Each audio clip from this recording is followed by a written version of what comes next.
नमस्कार, बहुत स्वागत है आपका। मैं हूं रीनू। सबसे पहले बड़ी खबर, जहां सुप्रीम कोर्ट में सुनवाई जारी है। एमपी फ्लोर टेस्ट मामले में सुनवाई जारी है। सुनवाई में कांग्रेस पक्ष के वकील संघवी की दलील, कोर्ट स्पीकर के अधिकार क्षेत्र में दखल ना दे, 16 लोगों के बाहर होने से हाउस होगा सीमित, यह संवैधानिक पाप के आसपास होने का तीसरा तरीका है। ये शब्द मेरे नहीं बल्कि कोर्ट के हैं। तो बड़ी खबर आपको दे रहे हैं, जहां सुप्रीम कोर्ट में सुनवाई जारी है। एमपी फ्लोर टेस्ट मामले में सुनवाई जारी है। सुनवाई में कांग्रेस पक्ष के वकील संघवी ने दलील दी है, कोर्ट स्पीकर के अधिकार क्षेत्र में दखल ना दे और 16 लोगों के बाहर होने से हाउस सीमित होगा, यह संवैधानिक पाप के आसपास होने का तीसरा तरीका है। ये शब्द मेरे नहीं बल्कि कोर्ट के हैं।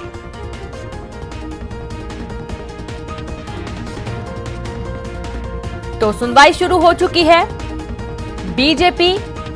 की तरफ से मुकुल रोहतगी वकील हैं, कमलनाथ की तरफ से कपिल सिब्बल हैं वकील। कल सुप्रीम कोर्ट में लंबी बहस हुई थी, कोई फैसला नहीं हो पाया था, लेकिन आज एक बार फिर से ये बातचीत हो रही है, कई सारी दलीलें रखी जा रही है। संवाददाता शंकर लाइव जुड़ गए। शंकर, आज क्या क्या दलीलें रखी जा रही हैं कांग्रेस की तरफ से और बीजेपी की तरफ से?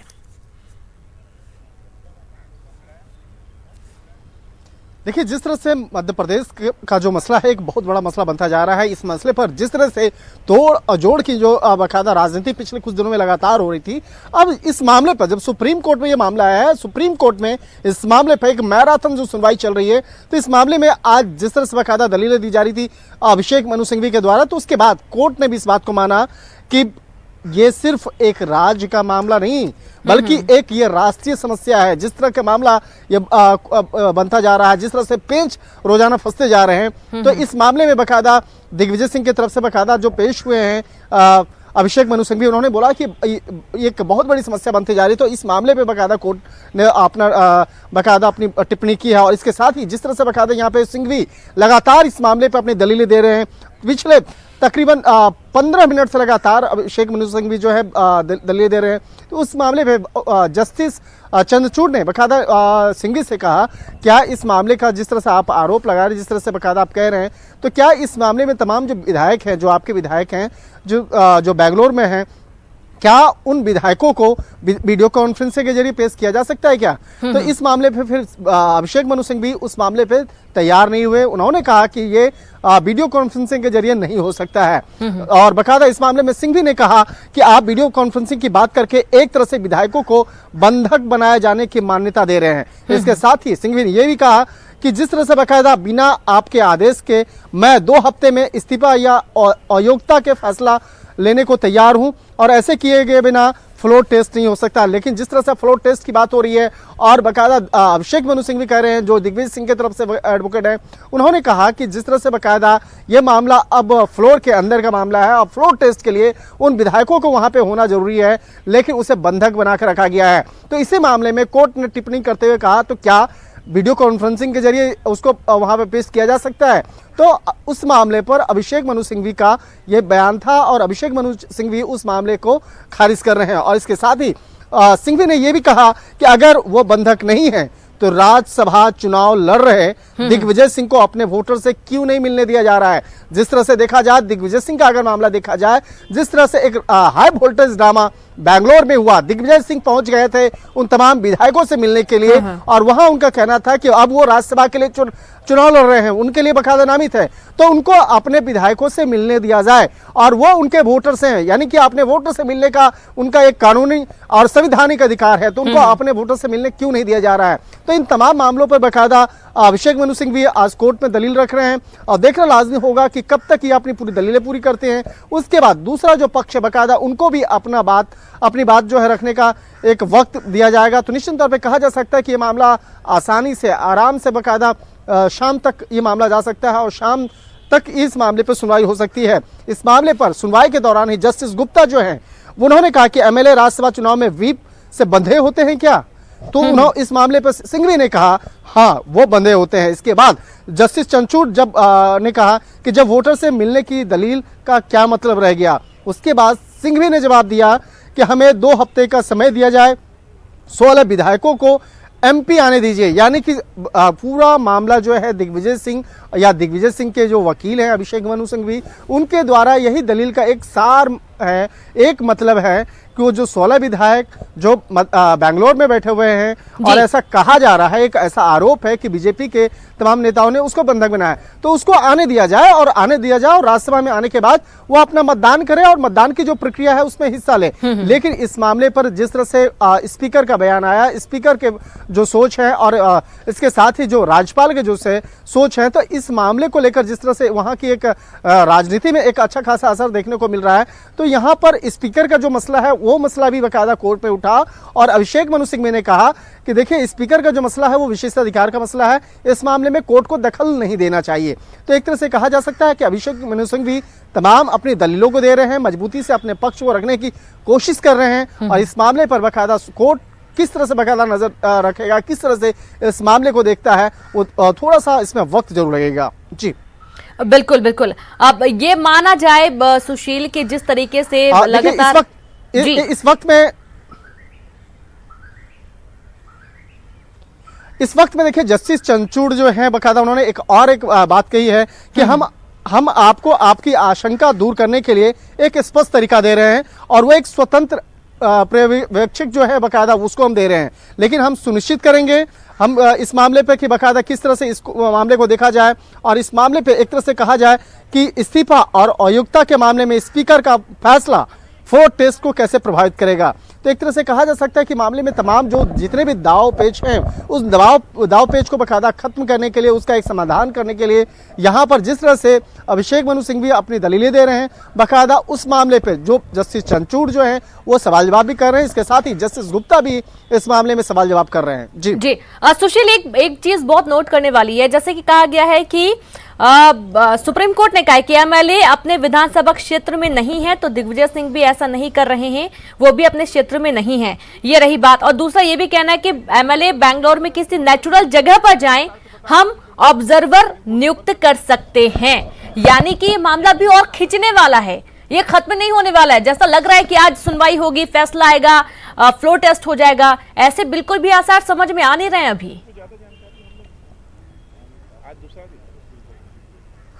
निश्चित तौर पे देखिए आज जैसा कि हमें लगता है व्यक्तिगत तौर पे कि जिस तरह से बकायदा जिस तरह से दलीलें दी जा रही हैं, जिस तरह से इस मामले पे सुनवाई हो रही है, ये मामला लंबा खींचने वाला है। आज देर शाम तक इस मामले पर मैराथन सुनवाई होगी। जो दलील देने का जो काम है वो दिन भर आज चलता रहेगा, शाम तक भी बकायदा इस मामले पर जो दलील देने का काम है पूरा नहीं हो सकता है। तो हो सकता है कि अगर आज देर शाम तक भी इस मामले में दलील जो दोनों तरफ की दलीलों को अगर सुना जाए और इस मामले पर अगर पूरा देखा जाए, तो हो सकता है कि इस मामले पर फैसला कल के लिए भी सुरक्षित रखा जा सकता है, क्योंकि पूरी सुनवाई होने के बाद एक दिन तो कम से कम फैसला को रिजर्व रखा जाएगा, उसके बाद इस मामले में फैसला सुनाया जाएगा। लेकिन आज देखना लाजमी होगा कि इस मामले पर क्या देर शाम तक दोनों पक्ष की दलीलें कंप्लीट हो पाएगी, क्योंकि अभिषेक मनु सिंघवी जो है बकायदा इस मामले में भी दलील दे रहे हैं, उसके बाद थोड़ी देर बाद कपिल सिब्बल भी देंगे। और उसके बाद इस मामले पर जो तुषार मेहता हैं, तुषार मेहता भी इस मामले पर जवाब इसमें करेंगे। और सॉलिसिटर जनरल जो है तुषार मेहता हैं, सीएम के तरफ बैठे हैं और स्पीकर अदालत में राजनीतिक नेतृत्व लड़ रहे हैं। तो बकायदा एक तरह से तुषार मेहता जो है बकायदा अब इस मामले पर अपनी जो एक प्रतिक्रिया जो है बकायदा वो अब देना शुरू कर दिया है। और इस मामले पर कहा जा सकता है कि अब जिस तरह से तुषार मेहता अब अपनी इस मामले पर आगे की दलील देंगे। हालांकि सिंघवी को पूरा सुना जा रहा है, अभिषेक मनु सिंघवी की तरफ से जितनी भी दलीलें दी जा रही हैं, जो भी कहा जा रहा है, कोर्ट उसको पूरा वक्त दे रहे हैं कि आप अपनी दलील को पूरा करें, अपनी बातों को पूरा रखें और जो भी आप कहना चाहते हैं स्पष्ट तौर पे कहें। यहाँ पे आपको वक्त दिया जा रहा है। इसके साथ ही इस मामले में अभिषेक मनु सिंघवी के बाद जो सॉलिसिटर जनरल तुषार मेहता अपनी बात रखेंगे। हालांकि उससे पहले कपिल सिब्बल को भी उचित मौका दिया जा सकता है कोर्ट में इन मामलों पर अपनी बात को रखने के लिए। तो एक तरह से कहा जा सकता है कि आज ये मामला देर शाम तक जाएगा और देर शाम तक इस मामले पर सुनवाई होती रहेगी। जी बिल्कुल बिल्कुल। अब ये मामला कहीं ना कहीं 16 विधायकों के इर्द गिर्द पूरा घूम रहा है शंकर। अब ये देखा जा रहा है, अब उस तरफ जो 16 बागी विधायक वो भी कह रहे हैं कि हम इसके लिए तैयार हैं, भैया आप हमको दीजिए एक नेचुरल जगह, हम वहां पर रहेंगे, आप पर्यवेक्षक भी नियुक्त कर दीजिए। अब इस सुप्रीम कोर्ट का भी ये मानना है कि हम किसी भी चीज पर बंद कर, यदि कांग्रेस को लग रहा है कि स्वैच्छिक इस्तीफा नहीं है तो इसे भी क्लियर किया जाएगा, उसके बाद फैसला होगा। अब इसका फ्लोर टेस्ट पर किस तरीके से असर पड़ता हुआ नजर आ रहा है शंकर? फ्लोर टेस्ट को लेकर भी बातचीत हुई है सुप्रीम कोर्ट में?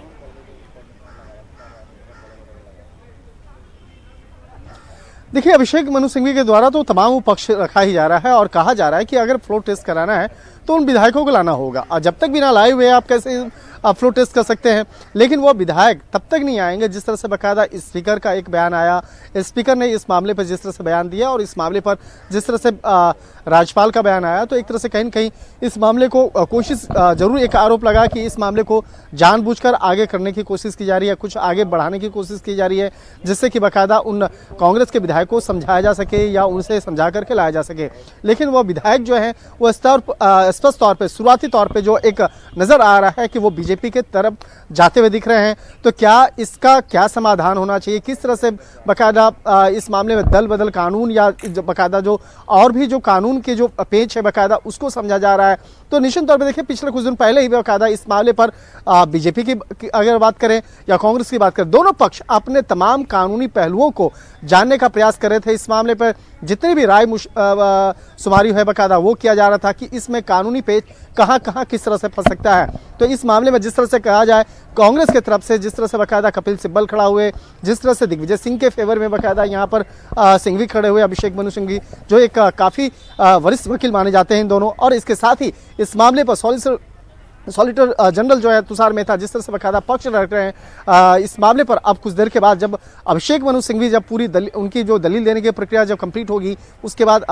बाकायदा जब उनको मौका दिया जाएगा तो वो भी निश्चित तौर पे इस मामले पर रखेंगे क्या यहाँ पे फ्लोर टेस्ट करवाने के लिए किस तरह से वो चाहते हैं, किस तरह से वक्त चाहते हैं। हालांकि बीजेपी पहले भी तैयार हुई थी, जिस तरह से दिल्ली में जो मानेसर में जो स्थित यहाँ पे तमाम विधायक थे उनको लेकर यहाँ से मध्य प्रदेश पहुंचे, लेकिन वहाँ पर स्पीकर के द्वारा कहा गया कि कोरोना वायरस और कोरोना से बाकायदा प्रभावित होने के चलते मसले को कुछ दिन आगे बढ़ाने की मांग भी की जा रही थी वहाँ के स्पीकर के द्वारा। और जो मध्य प्रदेश सरकार है लगातार वो कोशिश कर रहे थे कि अभी जो जिस तरह से कोरोना वायरस के चलते जो विधानसभा का सत्र है वो कुछ दिन के लिए आगे किया जाए। तो कहीं न कहीं मामले पर कई पेच हैं, यहाँ पे एक पेच नहीं है। तो उन तमाम पेच को जो राजनीतिक पेच के हैं या कानूनी पेच के हैं उसको बाकायदा सुप्रीम कोर्ट में आज दलील के मार्फत से अपनी बात को रखने की कोशिश कर रहे हैं अभिषेक मनु सिंघवी, और वो बता रहे हैं कि कहाँ कहाँ किस तरह से राजनीतिक पेच फंसता हुआ नजर आ रहा है। शंकर, जैसा कि बीजेपी लगातार कह रही थी, शंकर जैसा कि बीजेपी लगातार कह रही थी कि यदि वो विधायक आते हैं तो हॉर्स ट्रेडिंग शुरू हो जाएगी, खरीद फरोख्त शुरू हो जाएगी या फिर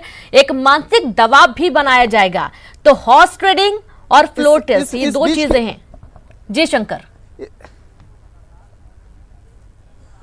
इस बीच एक बड़ी खबर आ रही है। जिस तरह से बाकायदा ये इस मामले को अगर सुनवाई चल रही थी, जस्टिस चंद्रचूड़ ने इस मामले पे एक बड़ा बयान दिया है। जस्टिस चंद्रचूड़ ने कहा कि हम हॉर्स ट्रेडिंग को बढ़ावा नहीं देना चाहते हैं, इसलिए जल्दी फ्लोर टेस्ट जरूरी होता है। इस वक्त की बड़ी खबर कही जा सकती है कि हम हॉर्स ट्रेडिंग को जो है बढ़ावा नहीं देना चाहते हैं और इसलिए जल्दी फ्लोर टेस्ट को करवाना चाहते हैं। तो एक तरह से स्पष्ट तौर पे जिस तरह से एक राजनीतिक हालात मध्य प्रदेश के अंदर बने हुए हैं, जिस तरह से बाकायदा विधायकों को खरीदा और बेचने का एक आरोप लग रहा है, तो इस मामले पर बाकायदा लगातार जो एक राजनीतिक प्रतिक्रिया बाकायदा राज्य से आ रही है कि वहां पर जिस तरह से हालात बने हैं वो संवैधानिक प्रक्रिया नहीं कही जा सकती है, संविधान के लिए उसे सही नहीं कहा जा सकता है। अगर विधायकों की खरीद फरोख्त का अगर लगता है तो निश्चित तौर पे वो गलत प्रक्रिया होगी और एक राजनीतिक से लेकर समाज में एक गलत मैसेज जाएगा। तो इसी मामले को ध्यान में रखते हुए इस मामले पर बाकायदा एक कोशिश की जा रही थी कि कोर्ट को ये बताया जाए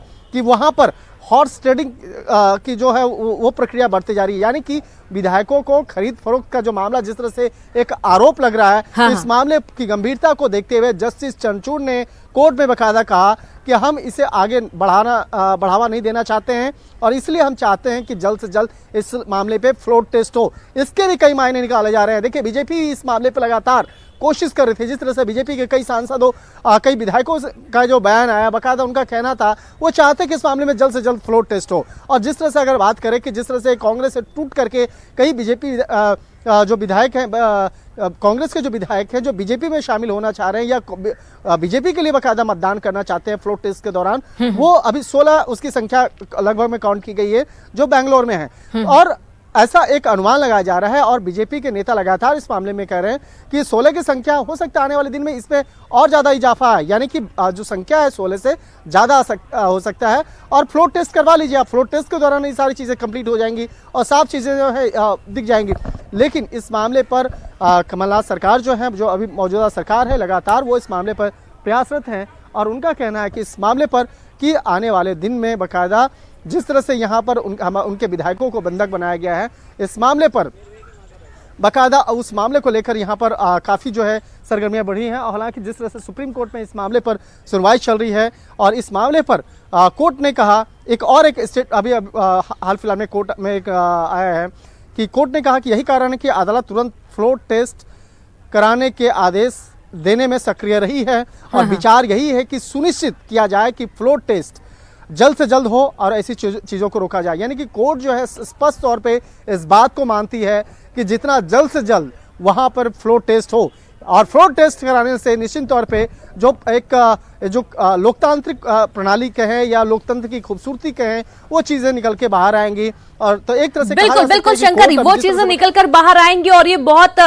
बड़ी बात है जब सुप्रीम कोर्ट ये कह रहा है कि हम हॉर्स ट्रेडिंग को बढ़ावा नहीं देना चाहते हैं, इसलिए जल्दी फ्लोर टेस्ट जरूरी होता है। और ये वाकई में जरूरी है क्योंकि जो 16 विधायक बेंगलुरु में इस वक्त हैं, दिग्विजय सिंह उनसे मिलने पहुंचते हैं, राज्यसभा उम्मीदवार हैं कांग्रेस की तरफ से, यदि वो अपने वोटर से नहीं मिल पा रहे हैं तो कहीं ना कहीं ये कहा जा सकता है जो आरोप कांग्रेस लगा रही कि बंधक बना के रखा गया है, तो इस पर भी कई सारे सवाल खड़े हो रहे हैं। जैसा कि सुप्रीम कोर्ट ने इस पर भी विचार किया है और यही कारण है कि उन्होंने बोला कि इसको भी नकारा नहीं जा सकता है, इस पर भी हम एक स्वच्छ जो माहौल देने की बात कही जा रही है कि हम एक नेचुरल प्लेस देंगे, पर्यवेक्षक नियुक्त करेंगे, और यही कारण है कि पर्यवेक्षक नियुक्ति की बात सुप्रीम कोर्ट ने की है। और दूसरी तरफ हॉर्स ट्रेडिंग का आरोप कांग्रेस भी लगा रही है बीजेपी पर,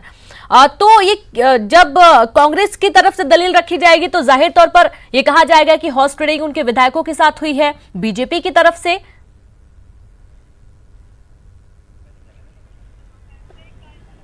देखिए, फ्लोर टेस्ट की अगर बात करें और जिस तरह से विधायकों की खरीद फरोख्त की बात करें तो यहाँ पर जिस तरह से बीजेपी आरोप लगा रही है कांग्रेस पे, कांग्रेस लगा रही है आरोप लगा रही है बीजेपी पर, तो आरोप प्रत्यारोप तो चलता रहेगा। लेकिन कोर्ट जो है, इस कोर्ट जो है लोकतांत्रिक प्रणाली, कानून व्यवस्था और एक सही और गलत को बेहतर तरीके से जानती है, लिहाजा कोर्ट यहाँ पर मौका देती है कि आप अपनी बातों को दलील के तौर पर रखें, एक कानूनी तरीके से रखें। और यहाँ पे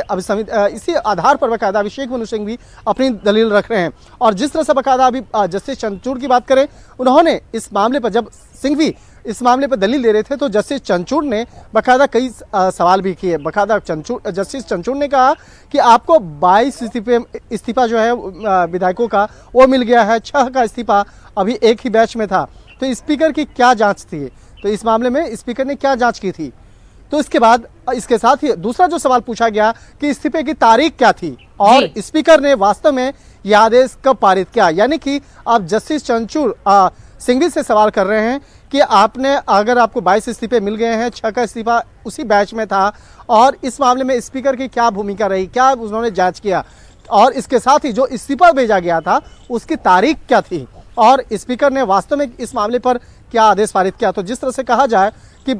इस मामले पर अब अभिषेक मनु सिंह भी जवाब दे रहे हैं और उन्होंने सिंघवी ने इस मामले पर जवाब दिया है कि सदन के सत्र के दौरान अदालत ने कभी भी फ्लोर टेस्ट का निर्देश नहीं दिया है। इसके साथ ही सिंघवी अभी इस्तीफा स्वीकार करने के नियम और प्रक्रिया को पढ़ रहे हैं। इस वक्त में जिस तरह से बाकायदा दलीलें दी जा रही थी, अब इस मामले में अभिषेक मनु सिंह भी इस्तीफा स्वीकार करने का नियम और उसकी जो प्रक्रिया है उसके बारे में कोर्ट को बता रहे हैं। कोर्ट को बता रहे हैं कि इस्तीफा देने की प्रक्रिया क्या होती है, जो वक्त क्या था जिस वक्त में इस्तीफा दिया गया, इस मामले में राज्यपाल की क्या भूमिका रही, उस मामले में स्पीकर की क्या भूमिका रही, और किस तरह से बाकायदा जो प्रक्रिया होती है इस्तीफा देने की वो बाकायदा अब उसके जो कानून है उसको पढ़कर और उस प्रक्रिया के बारे में अभिषेक मनु सिंघवी अभी कोर्ट को बता रहे हैं। जी, अभिषेक मनु सिंघवी जैसा कि बोल रहे हैं कि सदन के सत्र के दौरान अदालत ने कभी भी फ्लोर टेस्ट का निर्देश नहीं दिया है। शंकर, तो ये उम्मीद शायद वो अभी इस वक्त भी कर रहे हैं कि अभी कोई निर्देश नहीं दिए जाएंगे फ्लोर टेस्ट को लेकर, क्योंकि इस वक्त अभी सत्र भी चल रहा है, हालांकि 26 तारीख तक स्थगित है। आगे भी कई सारी चीजें निकल कर आ रही हैं,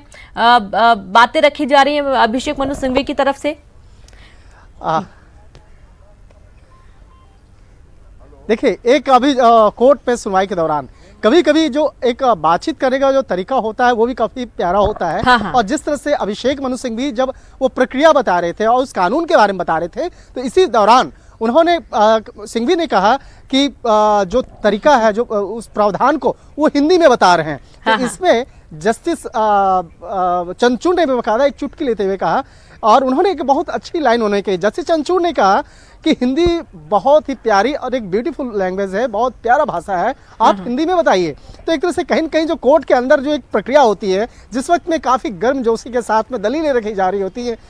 समान तौर पे फिल्मों में भी देखा जाता है, लेकिन जो रियल लाइफ में होता है वो जो कोर्ट की प्रक्रिया होती है, उस दौरान भी जब बाकायदा दलीलें दी जाती हैं तो कभी गर्मजोशी से बाकायदा बात को रखा जाता है, और इसी दौरान जब कभी कुछ अच्छे सेंटेंस जब सुनने को मिल जाता है तो वही एक ऐसा माहौल कोर्ट रूम के अंदर में निकला। कोर्ट रूम में बाकायदा अभी जिस तरह से बाकायदा सिंघवी ने जस्टिस चंद्रचूड़ से कहा कि हम इस मामले को हिंदी में आपको बताते हैं कि इस्तीफा देने की क्या प्रक्रिया होती है जी।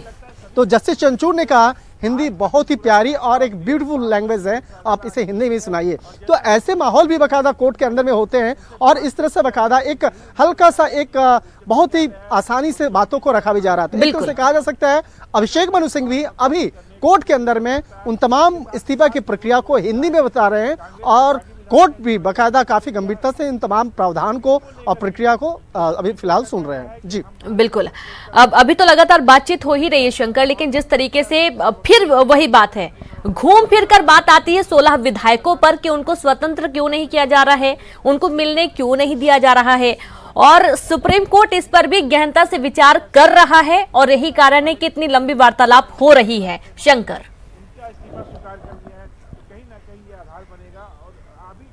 निश्चित तौर पे देखिए 16 विधायक का जो मसला है वो काफी महत्वपूर्ण मसला है, और दिग्विजय सिंह की तरफ से जो अभिषेक मनु सिंघवी ने जो अपनी दलील रखी है वो काफी महत्वपूर्ण है, और इसलिए महत्वपूर्ण बनता है क्योंकि अगर दिग्विजय सिंह राज्यसभा के लिए नामित हो रहे हैं, उनके लिए बाकायदा जिस तरह उन्होंने पर्चा भरा, और इस मामले पर वो चाहते हैं कि अपने कैंडिडेट से मिला, अपने कैंडिडेट मतलब कि अपने मताधिकार के लिए बाकायदा वो बात करें और अपनी बातों को स्पष्ट करें, तो ये उनका भी अधिकार है। तो इस मामले पर बाकायदा इसीलिए वो चाहते हैं कि माननीय कोर्ट के द्वारा, माननीय सुप्रीम कोर्ट के द्वारा उनको इजाजत मिले, और अगर इजाजत मिलता है तो अपनी बातों को रखेंगे और उनसे बात करेंगे। लेकिन यहाँ पर दूसरे पहलू पक्ष की अगर देखें, दूसरा जो पक्ष है उसको अगर देखा जाए तो उनको अगर जिस तरह से बीजेपी की अगर बात करें तो बीजेपी स्पष्ट तौर पे कहा जाए तो बीजेपी का ऐसा आरोप हो सकता है कि अगर दिग्विजय सिंह मिलते हैं, वो तो विधायक पहले उनसे मिलना नहीं चाहते हैं, और अगर मिलते हैं तो कहीं न कहीं उसको प्रभावित कर सकते हैं। तो यहाँ पर मामला वो भी हो सकता है, तो उस मामले को भी बाकायदा कोर्ट गंभीरता से सुनेगा। हालांकि अभी बीजेपी की तरफ से जो सॉलिसिटर जनरल हैं बाकायदा वो अभी अपनी बात रखेंगे, वो अपना दलील देंगे और इस मामले को स्पष्टता जो है वो बताएंगे। लेकिन यहाँ पर जो सिंघवी के द्वारा, अभिषेक मनु सिंघवी के द्वारा जो दलील दी गई है उसके भी कई मतलब निकलते हैं, और उनका मतलब साफ है कि अगर वो राज्यसभा के लिए चुनाव लड़ रहे हैं, राज्यसभा सदस्य के लिए, तो उसमें तमाम जो विधायक होते हैं, विधायकों को कन्विंस करना पड़ता है, उनको बाकायदा अपने फेवर में मतदान करने के लिए जागरूक करना पड़ता है। तो यहाँ पर कहीं न कहीं दिग्विजय सिंह जो है उन तमाम कानूनी तरीके से बाकायदा अपनी बातों को अपने वकील के माध्यम से रखवाया, तो कहीं न कहीं एक तरह से कहा जा सकता है कि उनका ये जो एक ट्रिक है, ये ट्रिक सही है। लेकिन कोर्ट इस मामले को कैसे देखता है, इस मामले को किस अंदाज में देखता है, क्योंकि यहाँ पर कोर्ट सिर्फ एक पहलू को नहीं देखेगा बल्कि दूसरे पहलू को भी काफी गंभीरता से सुनेगा। और इस मामले में जब बीजेपी के द्वारा जब उनके वकील इस मामले में अपना पक्ष रखेंगे तो निश्चित तौर पे उस पक्ष को भी रखेंगे कि अगर दिग्विजय सिंह उसके साथ उन तमाम विधायकों के साथ मिलते हैं तो उसका क्या असर होगा, क्या उस बात को भी बाकायदा कोर्ट के सामने रखा जाएगा। तो एक तरह से फिलहाल यहाँ पे देखना लाजमी होगा कि जब अभिषेक मनु सिंघवी तमाम अपने पक्ष को कंप्लीट करेंगे, अपने दलीलों को कंप्लीट करेंगे, और इस मामले में चाहे हॉर्स ट्रेडिंग की बात करें या जिस तरह से बाकायदा विधायकों की खरीद फरीद का मसला जो है कोर्ट भी स्पष्ट कर चुका है कि वो नहीं चाहते हैं कि इस बाकायदा इस मामले पर जो एक भारत की खूबसूरती का है, भारत का लोकतांत्रिक प्रक्रिया के एक सबसे जो एक अच्छा तरीका है बाकायदा वो खत्म ना हो। वो बिल्कुल बिल्कुल शंकर, और साथ ही कोर्ट ने ये भी बोला है जिसे ध्यान रखना होगा कि ये राजकीय नहीं बल्कि राष्ट्रीय मुद्दा है। जो हॉर्स ट्रेडिंग के आरोप लगाए जाते हैं इस तरीके के अंदर राज्यों के भी उदाहरण सामने हैं, और यही कारण है कि सुप्रीम कोर्ट ने एक ये बात रखी है कि राजकीय नहीं राष्ट्रीय मुद्दा है, इस पर बहुत सोच विचार करके ही वर्डिक्ट देना होगा। आप लगातार बने रहिए शंकर, आगे भी हम आपसे जानकारी लेंगे। वक्त एक छोटे से ब्रेक का है, जल्द हाजिर होंगे।